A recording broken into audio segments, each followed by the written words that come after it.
Hello, ladies and gentlemen. Welcome back to another session of Pipe Bomb Sessions. This week, we're gonna doing a little bit of recap of what happened both on SmackDown and Raw as usual. We got the tournament of the last time is now finally underway. This what do you call it? Monday Night on Raw. Before we get into the tournament and Cena and what even happened on the Boston episode of Raw, honestly speaking, I feel like man, I don't even know where to start about SmackDown because SmackDown has been just. I don't know if they just are letting it happen. And SmackDown's product is, just prove it and do it type of deal. I personally am not a fan of it. I don't think SmackDown's been doing good whatsoever. I don't think SmackDown's been good for a couple of months now.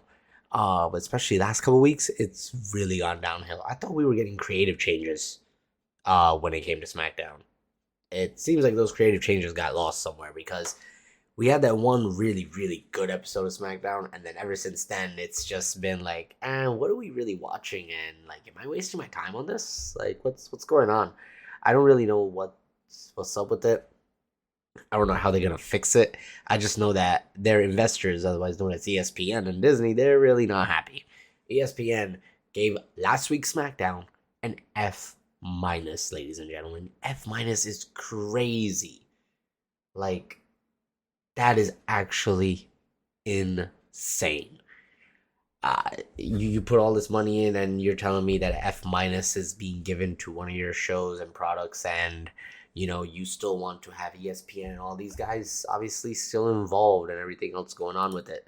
My point is, you have to actually put out good product to make your investors happy. And SmackDown is not putting out good products right now. I think they just need a little bit of a shuffling. I also believe that SmackDown is just missing some heavy hitters when it comes to stars, both on the men's and women's side. I feel like this is why the shuffling is happening over and over within SmackDown, and we're really not moving forward. I feel like whenever WWE comes into a big deal with either Fox, then SmackDown went there, or in instance Netflix and freaking uh all like ESPN and all this stuff, right? Like in that sense, Raw has been doing significantly better, and the reason being is because Netflix is kind of the ones really making sure everything's good, and then SmackDown is just USA Network. We saw how Raw was when it was on the USA Network. I mean, yes, there's moments that SmackDown will be like, whoa, and then, but 90% of the year, it's like, what am I watching? Is this really SmackDown or is this just a secondary show like an NXT? Because just from what I've noticed and just from what I've been seeing, it seems like NXT is as popular as it ever was. And if anything, over the next couple of years, I would not be surprised if NXT became the number two show. I know it's a development show. I know I'm just speaking a little wild right now, but would you guys really be surprised if NXT took the jump over SmackDown in the next couple of years? Just think about the product, the stories, just everything going on within NXT. And yeah, possibly maybe because there's less eyes on it currently, not being on like a main advertised show because it's like a technically secondary to Raw and SmackDown, the main head shows. I still do believe that NXT has potential to really take the jump to the next level, as well as SmackDown really needs to man, let's get something going. Like, can we get some energy on here? Can we throw a defib or something like that on SmackDown? Like, get the heart beating, please. What are we doing on here? I think there's a lot to be gathered from that last couple SmackDowns, and ESPN rating it lowest of low can only make things better. I mean, you really can't go lower than F minus, guys. SmackDown's been as it is, but as I said, you really can't go lower than that. I think that's why Raw has been just on a different level, different like even stratosphere, if you want to say, Now, part of that stratosphere that Raw has been on includes the John Cena farewell tour. Of course, Cena was on both SmackDown and Raw. Whenever he showed with SmackDown, it was pretty good, right? But obviously now he's kind of on the he's really like a month away. That's it. We got a month of Cena left, and then we're gonna be telling him adios, see you later, peace out, my man, and the GOAT will be gone from WWE. Simple as that. Now, one of the things the GOAT did not accomplish, never held, was the Intercontinental title. Now, some of you may recall a few weeks back, I said, why not have Cena, go against Dirty Dom if that is in play, have him win the IC title, followed by him dropping it to whoever the tournament winner is, who, in my opinion, will be Gunther. Because, again, plays into the story of Gunther holding gold. What is it, like 80% of his main roster career or something like that? Like some crazy stat, right? So what better way to make a Gunther returns, wins the tournament. Not only wins the tournament, he wins back the IC title. Gold that he did phenomenal with. I'm sure even he knows. And that keeps Gunther, I wouldn't say like a main event guy, but it doesn't really take him out of the main event, and it elevates the IC title again, because the IC title has really been just it's been really just defended against the same like 3 or 4 guys between Rusev, Penta, and a couple of luchadors. And Dirty Dom just uses some kind of new tactic to really retain it. But there's no actual substance behind these fights. Like, these fights are happening because Dirty Dom cheats. Like, okay, can we get like actual like storyline behind these things so that way it actually develops and becomes something? I would be more interested in that. I think now that Cena has actually won the title, and congrats to John Cena for becoming the Grand Slam champion. And so because he is now the Grand Slam champ, simple enough, he gets to hold on to some gold for the next month. I don't see Cena dropping it before his final matchup, and it's definitely going to be before that IC title. I can definitely see it happening. That would make more sense for Cena to lose his final matchup as well, and to drop the IC title to whomever it may be. As I said, as of right now, I'm going to choose Gunther because, I mean, obviously we've heard rumors about Gunther being the guy for Cena. Cena's apparently, quote unquote, handpicking or not handpicking Gunther. I'm not really sure how that works because, I mean, I've been hearing different things about Cena picking his opponents, not picking his opponents. The dates just come by, cities just come by. He did say he requested one city, and that was the city of Boston, which they were in last night. I thought that was pretty dope. However, in my opinion, Cena's last run since he turned face has been pretty solid, but before that was mid, man.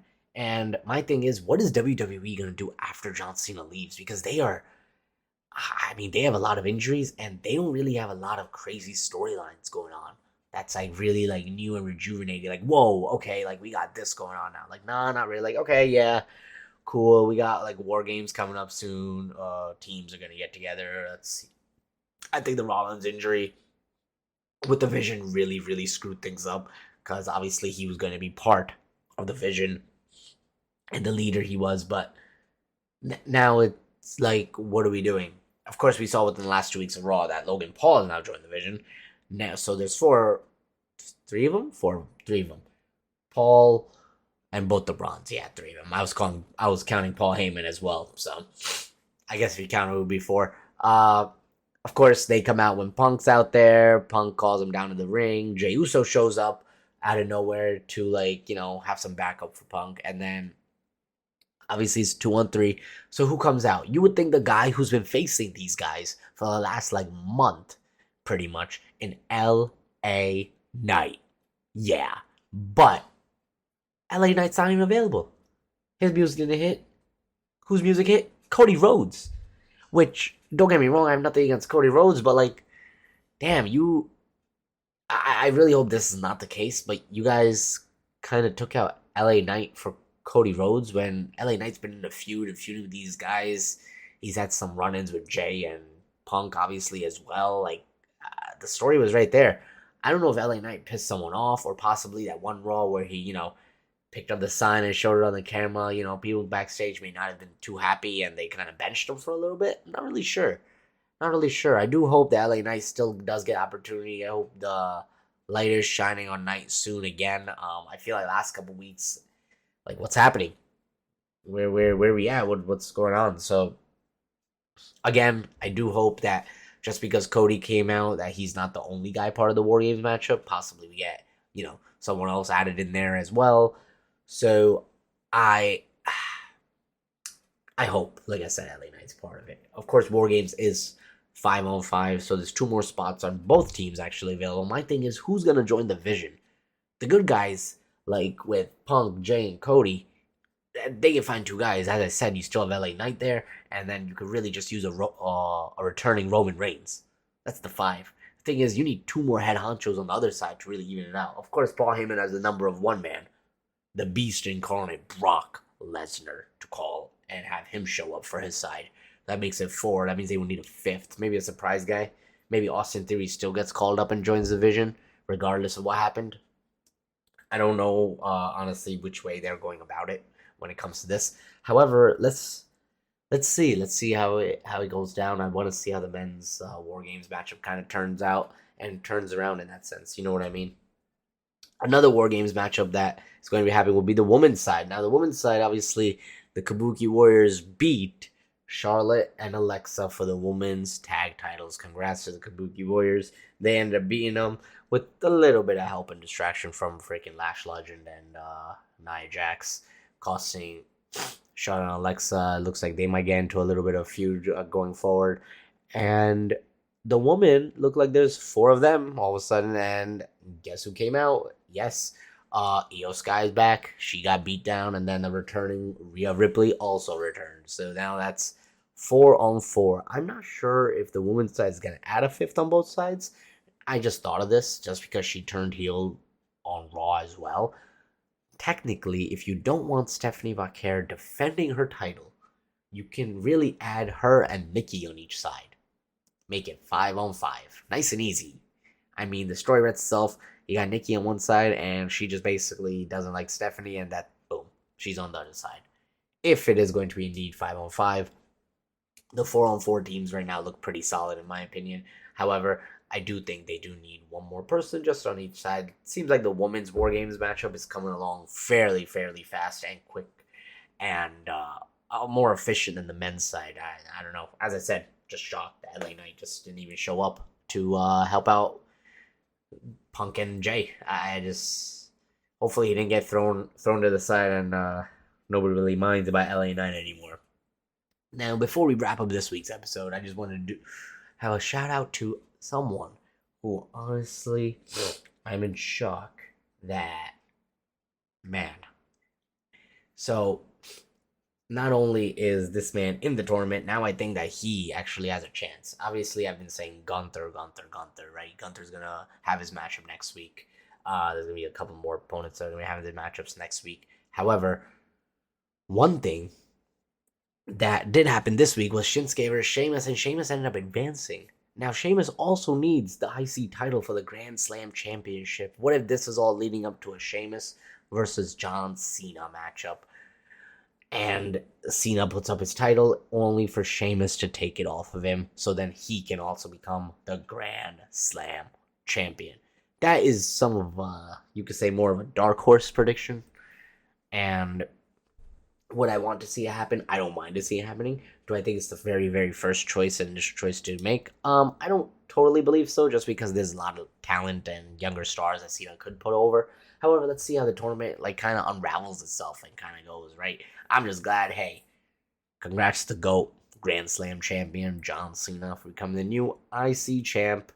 Let's see who the GOAT will be facing on his last matchup. And do you guys think John Cena could be one of those last members of the War Games matchup?